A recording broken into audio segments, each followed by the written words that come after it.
What's going on, guys? Welcome back to my channel. This is Leo's Nerd Talk, and today we're going to be talking about Trap. So let's get into that. Hi, my name is Leo, and if you guys like time with movies, TV shows, or video game related, or just anything nerdy, you have come to the right place. And like I said, today we are talking about Trap. So without further ado, let's get into the review. Trap is M. Night Shyamalan's newest film. I was very excited for this just because it is M. Night Shyamalan. I love him as a director. He has made some movies that are some of my favorite movies of all time. And, you know, he has had a very up and down directing career path where some of the greatest movies of all time and some of the worst movies of all time. And I was really excited because the trailer actually really captured me. It looked like it was gonna be a very interesting, intense story. And I was ready to go in and kind of figure out what this is going to be about. Was there going to be a twist? Was this going to be a return to M. Night Shyamalan's directing styles and being some of the best movies of all time? Let's go ahead and talk all about that right here, right now. But before I give you my thoughts about Trap, make sure to let me know your excitement about this movie in the comment section down below. Did you guys already see the film? What did you guys think about it? Let me know all your thoughts down below. But with that being said, let's go ahead and get into my pros. Now, starting with the pros, Josh Hartnett, I think, did an amazing job in this film. There was a time at the beginning where I was like, ooh, I don't know how his acting is doing in this film. Like, it just seemed a little off and kind of weird and felt a little cringy at first. And I was a little worried that it was going to be like that throughout the entire film. But then you slowly start to realize that the reason why he's acting this way, where he's like very, very bombastic and super nice, and he talks in a very like way where he makes other people feel dumb, you start to realize that there's a specific reason for that. He's crazy in his own mind, and he knows that he is, and he has all these things going on in his mind, and he's very manipulative but also very charismatic, and he's able to lie his way through different situations and all this craziness, where you start to realize that the way he speaks, the way he's acting, the way he's portraying his face and body language and all that stuff is for a very specific reason. Because in this film he plays a character that is just so intuitive about everything around him. He's so observant.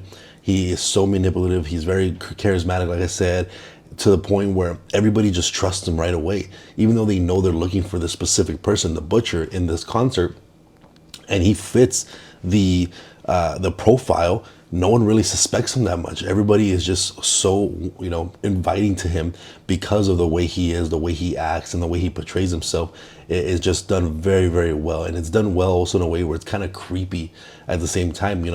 He's very charming, but very creepy. The way he smiles, the way he talks, the way he kind of like unsettlingly pauses in between responses. So I think he did a great job in this film. And where at first I was very worried, by the end of it I was absolutely loving what he was doing with this character. And I do also like the concept of this movie as well. I mean, obviously we all know from the trailer, this entire concert is a trap to catch the butcher, and they reveal it in the trailer that obviously Josh Hartnett is the butcher. And maybe there was some speculation, maybe he wasn't the butcher, there's gonna be some crazy twist, but they reveal in the trailer that he's the one that's doing this. And obviously this entire concert is one big trap, trying to catch him, and they're trying to find out where he is in the seatings because they somehow know that he's at this concert. And I just like that concept of it, and him realizing that that's what's going on, and him starting to go to all these different lengths to try to figure out how to escape. He starts getting like the radios from the cops. He snatches a badge from one of the workers. He manipulates someone to tell him like what's the code word and stuff like that. So if he ever gets stopped and they tell him what's the code word, he can let them know. So he's like, okay, you're clear to go. You were at the meeting or whatever. And I do like how those moments feel very tense, because you're in the eyes of this guy that's roaming around through this concert, and you see him, he's trying to figure something out, but there's a couple of cops over there, there's a SWAT team over here on this side, there's people watching him, there's someone that he knows from his outside life that's at the concert too, and keeps trying to have a conversation with him and stopping him while he's trying to figure out and get a plan together. So I do like all those sequences where he's like roaming through the entire concert hall trying to figure out different ways and how he's going to escape. and he's obviously at the concert with his daughter as well. And I like that his daughter is kind of like an anchor in a way where if he was by himself, he would have probably gone to even more extreme lengths to get out, but he's not going to leave his daughter behind. So he's trying to figure out a way to escape where his daughter doesn't suspect him or anything like that. So I thought that was kind of a fun little concept where she's kind of like, hey, Dad, you're acting weird. Like, what's going on? Is something wrong? And he's like, no, no, no, just enjoy the concert. Don't worry about me. But he's trying to figure out how to get through different places while not being suspicious to his daughter. And it makes for a very fun, intense kind of sequences. We'll get to some cons about how I feel about those sequences later on, obviously, but it just makes for a very intense movie. And I actually do like, how it was portrayed and how he is just so like quick with all his decisions and how he's so smart, and he just constantly is knowing what to do and is always one step ahead of the police and this like profiler that's following him the whole time. And of course, this being an M. Night Shyamalan movie, is there a big twist? Is there a big reveal? What is the deal? Obviously, I'm not going to go into any spoilers here, but I do think there is not necessarily a twist, but there is a shocking moment that kind of propels the story forward in the second half of the movie that I thought was done very, very well. And from that moment on, it was just kind of quick hell and high water, just going. It didn't stop until the end, in my opinion. And I thought the second half of this movie did so much better than the first half. The second half definitely elevates this movie completely, and bumps it up a star in my rating for me personally. Because the first half, while I did like a lot of moments of it, there were some things that I didn't enjoy, which we'll get more into later. But the second half, once you get that big shocking kind of moment, it just goes for the rest of the film. And I really, really enjoyed the second half of this movie. And then there is a kind of big reveal, in the later half, like you would expect, which I didn't think was as impactful. But overall, it still kind of makes you kind of get that, oh, kind of moment. So it still works in general. And I also enjoy the utilization of different characters. You kind of seem, at first it kind of seems like, the only person we're going to be focusing on is, Josh Hartnett's character, and everyone else is just going to be a side character that doesn't really matter, and it's just going to be him versus all these police. But no, there's a lot of characters that you wouldn't expect to be utilized in the way that they are, and it just makes it for very refreshing moments where they're not going to be just some dumb side character that has nothing to do with the plot. There is a reason why they're there. There's a plots that go by because of this specific person, this specific character that I think is just utilized very well in the film. But with that being said, let's go ahead and get into my cons, and I do have a few here.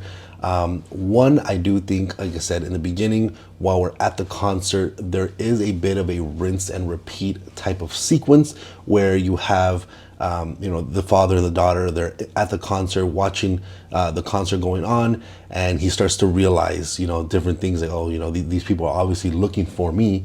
And he tells his daughter, oh, I'm gonna go do something real quick. I'll be right back. I'm going to the restroom. So he goes, he does his little thing. He's trying to figure out how to escape. He comes back, and then he's like, oh, my bad. I forgot my credit card somewhere. So he leaves, he does a couple of things, then he comes back. And he was like, oh, I just remembered, I have to go back to that one concession stand to get your free t-shirt that the guy promised. So he goes, he does some things, and he comes back, and then it does that back and forth, rinse and repeat over and over and over and over again, to the point where you're just kind of sitting there like, is this going to be the entire movie? Like, just a little bit of a concert, a little bit of escape plan, a little bit of concert, a little bit of escape plan.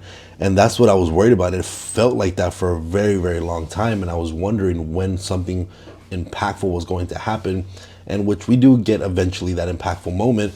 But it just made that whole concert sequence feel so long, so dragged out, that it felt a little, kind of a little rinse, wash, and repeat too many times. I think it would have been a lot better if we had a decently long concert moment, some songs getting played, and him kind of just realizing and looking around and doing all these different things, and then him leaving, doing a bunch of detective work, and then when he comes back, we get into that shocking moment and move on from there, instead of doing that back and forth, back and forth, back and forth. I also do think that a lot of his escape plan stuff did come from convenience. It was very convenient that something was there, or this person helped them just because he thought he was a nice person, or whatever the case is. There's a lot of different things that go on, obviously. I do think a lot of it was for convenience to, propel the plot forward. And if those convenient things didn't happen, none of this would happen. We would have gone caught a long time ago, in all honesty. And even though I do think the second half of the movie was done very, very well, just the movie in general just felt like it dragged such a long time. This is an hour and 48-minute runtime, and this movie felt like it was 2.5, maybe even 3 hours long. I don't know why it felt that long. I thought the directing was good. M. Night Shyamalan is a great director. The pacing was very decent, but for some reason, when you get to the end portion, you think this is gonna be the final moment, and then it goes one more. And you think this is gonna be the final moment, and then it goes one more. Like it felt like we were waiting for that big climax, and it kept going one more, and it just felt like it was so long. Like once we get to that second half, you know the moment, that big shocking kind of moment.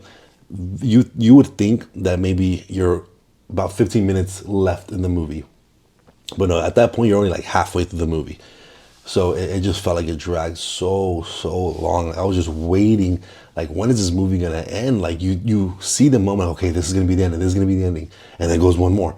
So it just feels like it dragged for so long. It was felt like a 2.5 hour long movie. I still thoroughly enjoyed it overall, but it felt like it just dragged for way too long for some reason. And I don't know what made it feel that way, because I thought the pacing was good, the directing was good, but maybe just kind of, I don't know. There was just something about it that just made it feel like it was way longer than it needed to be. But overall, let me know what you guys thought about Trapped. I had a good enough time with it. It wasn't perfect. It wasn't a return to form for M. Night Shyamalan, in my opinion, but it was still a fun enough time and a good enough concept where I was still entertained for the most part throughout the entire movie. But let me know what you guys thought about the film in the comment section down below. And again, if you guys like talking about movies, TV shows, or video game related, make sure to hit that like and subscribe button. I'll see you guys on the next review. Thank you.